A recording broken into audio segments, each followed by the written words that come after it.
Good morning, everyone. How have you been? I hope you guys are doing well. So, I hope you must have understood the concepts of ISA and RSA well, and you try to think of some instances of ISA and RSA in your life also. Ideological state apparatus and repressive state apparatus. So, the major idea that can be called to be the crux of Althusser's scheme of thought can be that of that many of the ideas that we think are innate to us or inherent to us or are genuinely our own ideas, uniquely our own ideas. Althusser would say that most of those ideas have been injected into your mind through the interaction with our culture. That is, the moment a child is born itself, the child is actually burdened with a lot of ideas. Now, most of the time when a baby is born in your family, what happens?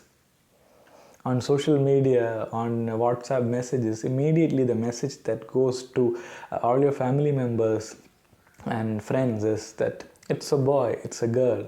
So already on that child, there are many responsibilities assigned by birth itself, because there are many notions about how a boy should behave and how a girl should behave, what kind of toys the boy should play with, what kind of toys the girl should play with, what kind of activities that the boy would be interested in. All these things have been, there is some kind of a social consensus regarding this. So already while being born itself, the boy's role in a network of the community or the society is in many ways predetermined. It's not just that. Now, this is a very clear kind of role assigning that has happened.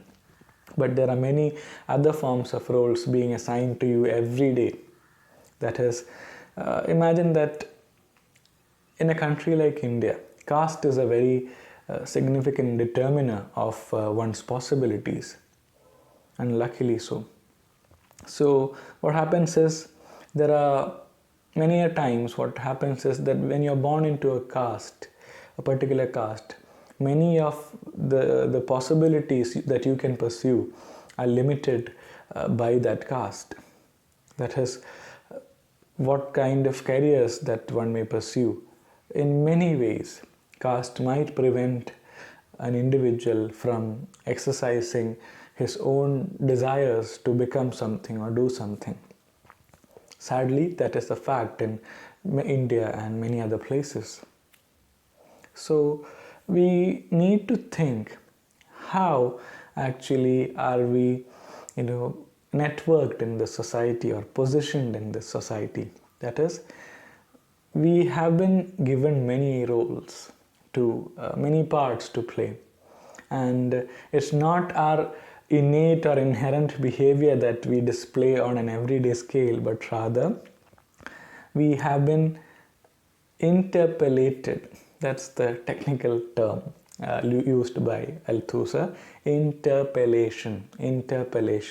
That is, when you are given a lot of labels, you're expected to fulfill many things that come along with those labels.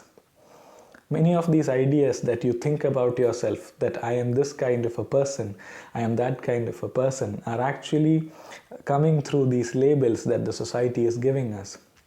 So, I am a boy. So what happens?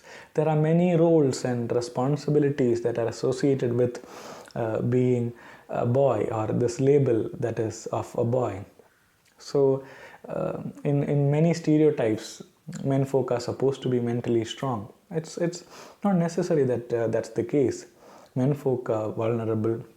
Men folk can have a lot of deeply emotional sides. But these stereotypes created by the society expect them, or in a way at times force them also, to behave in a particular manner. So what one thinks is their nature might even be a product of cultural or social pressure.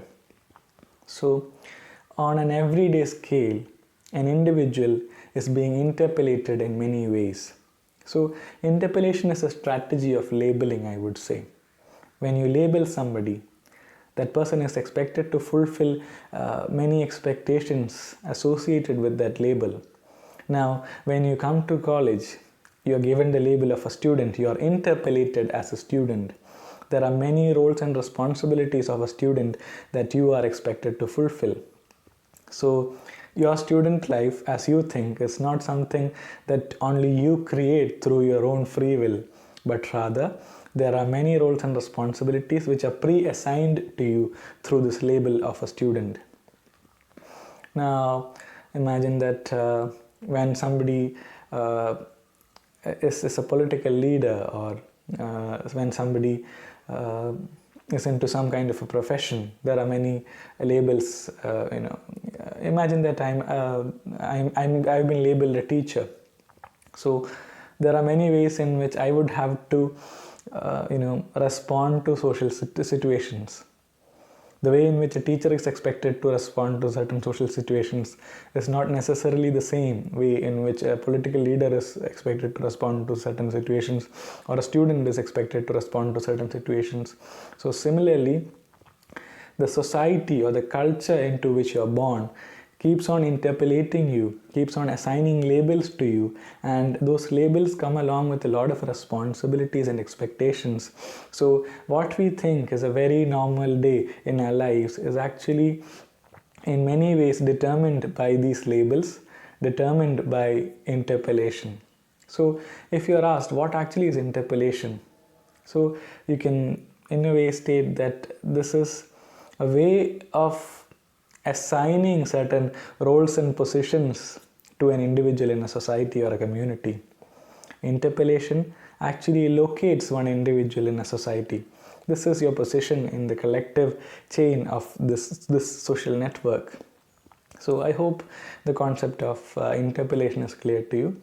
So it is in a way a kind of labeling, a kind of social cultural labeling, and that labeling comes along with a lot of